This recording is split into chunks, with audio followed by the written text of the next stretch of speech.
मान्यवर, सबसे पहले तो मैं बहुत धन्यवाद आपका करना चाहूंगा कि आपने इस विषय पे मुझे अपनी बात कहने का अवसर दिया। आज मुझे वो दृश्य याद आ रहा है मान्यवर कि जब भी ये सरकार कोई फैसला करती है उसका प्रचार इतने जोर शोर के साथ किया जाता है, ऐसा मालूम पड़ता है कि दीपावली का पर्व आ गया है। और ये हम लोगों ने कई बार देखा है मान्यवर। नोटबंदी का जब फैसला किया गया पूरे देश में जश्न मनवाया गया, कहा गया काला धन खत्म हो जाएगा, आतंकवाद खत्म हो जाएगा, जाली नोट खत्म हो जाएगा। उसका परिणाम क्या हो गया? 100 लोगों ने अपनी जिंदगियां लाइन में लग के खत्म की। काला धन तो नहीं खत्म हुआ, जाली नोट भी खत्म नहीं हुआ, देश के अंदर 100 जिंदगियां लाइन में लग के खत्म हो गई और 99.3% पैसा बैंकों में वापस आ गया। यानी नोटबंदी की योजना आपकी एक फेल योजना थी, लेकिन उसका भी जश्न आपने मनवाया। आप जीएसटी लेकर आए, आधी रात में आजादी देने लगे हिंदुस्तान के लोगों को।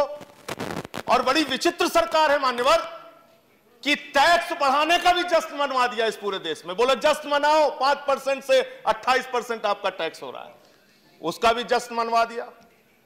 आज उसी प्रकार का दृश्य यहां पर देखने को मिल रहा है कि इस आरक्षण के तहत आपने गरीब सवर्णों को धोखा देने का काम किया है और उसके बाद भी पूरे देश में जश्न मनवा रहे हैं कि जश्न मनाओ सवर्णों, हम आपको आरक्षण दे रहे हैं।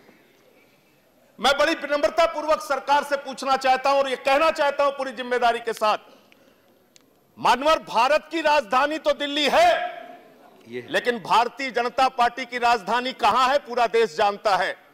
और यह दस्तावेज उस राजधानी से आया है आपके पास।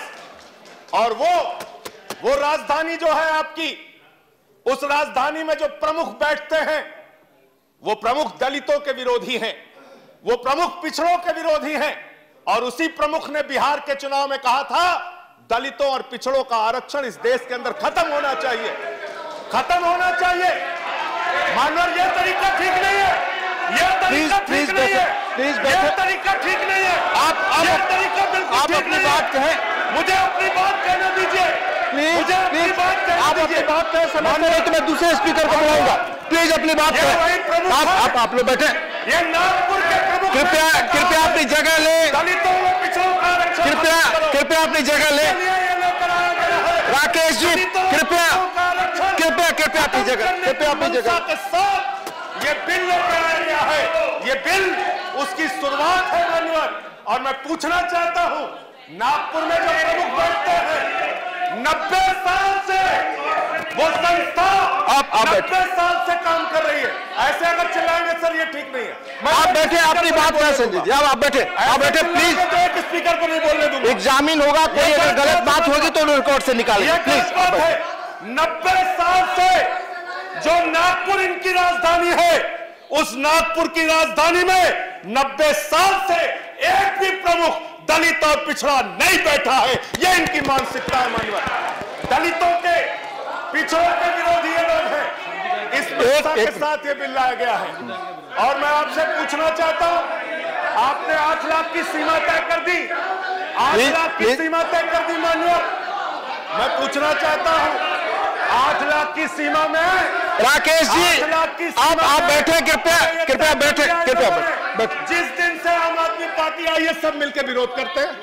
ये नया तरीका अपना लिया। आप अपनी बात कहें संजय जी। एक भी स्पीकर फिर नहीं बोलने पाएगा मानवर उधर से। ये तरीका ठीक नहीं। आपके पास 1 मिनट है। 10 मिनट लोगों ने बोला। आपके पास 1 मिनट है, मैं आगे स्पीकर पे चला जाऊंगा। संजय जी मैं पूरे आपको कह रहा हूं, प्लीज कंक्लूड प्लीज। आप अपनी बात कहें। आप आपने सीमा रख दी, आपने 8 लाख की सीमा रख दी। 8 लाख की सीमा में लगभग 95% सवर्ण कवर हो जाएगा। 8 लाख की सीमा के ऊपर 5। आपका समय खत्म हो गया, जल्द कंक्लूड करें। आप जल्द कंक्लूड करें। बोला सर, आप बोलते रहे। मैं आपसे कह रहा हूं कि आपकी बात ही रिकॉर्ड में जा रही है। मैं आपसे आग्रह कर रहा हूं, अदरवाइज दूसरे वक्ता को मैं बुलाऊंगा। आप प्लीज कंक्लूड करें। 5% जो सवर्ण है मानवर, वो 8 लाख से ऊपर की आमदनी के हैं। तो 95% सवर्णों को आपने दे दिया 10% आरक्षण। और 5% यानी अमीर जो सवर्ण है, जो आपके मित्रों की सूची में आते हैं, उनको आपने दे दिया 40% जनरल कैटेगरी का कोटा कि आप उसमें आरक्षण लीजिए। ये कैसी विसंगति है मान्यवर? ये तो गरीब सवर्णों के साथ आप अत्याचार कर रहे हैं, उनके साथ अन्याय कर रहे हैं। और ये बात मैं इस सदन में कहना चाहता हूं कि पिछड़ों की बात करने वाले, दलितों की बात करने वाले दल यहां पर मौजूद है। मैं हाथ जोड़कर विनम्रता पूर्वक आपसे कहना चाहता हूं, यह ऐतिहासिक क्षण है। अगर आज यह बिल पास हो गया तो याद रखना, आने वाले दिनों में अपनी मंशा के तहत जो आरएसएस 90 साल तक किसी दलित को प्रमुख नहीं बना पाई, वो दलितों और पिछड़ों का आरक्षण। आप अपनी बात कंक्लूड करें मानवर, कंक्लूड करें, अंतिम बात आप कंक्लूड करें। और मैं आपको बताना चाहता हूं, यहां डॉक्टर लोहिया की बात हुई। डॉक्टर लोहिया का नारा था, चपरासी हो या राष्ट्रपति की संतान, सबको शिक्षा एक समान। और उस समान शिक्षा का मॉडल मैं बड़े गर्व के साथ इस सदन के अंदर कहना चाहता हूं कि दिल्ली के अंदर केजरीवाल जी की सरकार ने शिक्षा आपका समय खत्म हुआ, स्थापित करने का काम आपका समय खत्म हुआ। दुनिया में स्थापित करने का प्लीज कंक्लूड।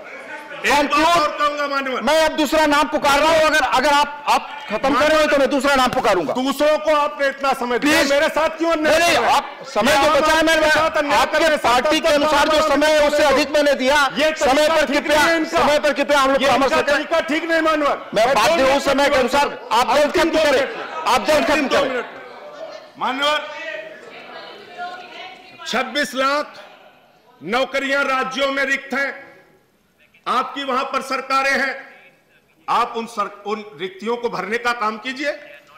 केंद्र के अंदर जितनी भी सरकारी बिल्डिंग है, ड्राइवर से लेकर 2 मिनट मानो। नहीं, आप ऑलरेडी मैं अधिक समय दे चुका हूं। आप खत्म करें, 1 मिनट में आप अपनी बात खत्म करें। के काम में आपने प्राइवेट एजेंसियों को कर दिया मान्यवर।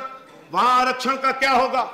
अभी माननीय कानून मंत्री जी यहां पर कह रहे थे मान्यवर कि उनकी पार्टी ने जब मुख्यमंत्री बनाने की बात आई, पिछड़ों का ख्याल रखा, दलितों का ख्याल रखा। बड़ी विनम्रता पूर्वक मैं आपसे पूछना चाहता हूं, राजस्थान में आपकी मुख्यमंत्री कौन थी? छत्तीसगढ़ में आपके मुख्यमंत्री कौन थे? गोवा में आपके मुख्यमंत्री कौन है? उत्तराखंड में आपके मुख्यमंत्री कौन है? महाराष्ट्र में आपके मुख्यमंत्री कौन है? आप खत्म करें, आपके मुख्यमंत्री आप खत्म करें संजय जी। अब मैं दूसरे स्पीकर को बुला रहा हूं। ऑलरेडी 3 मिनट समय अधिक दे दिया मैंने, अब आप खत्म करें। दलितों, माननीय राकेश सिन्हा जी अपनी बात कहें।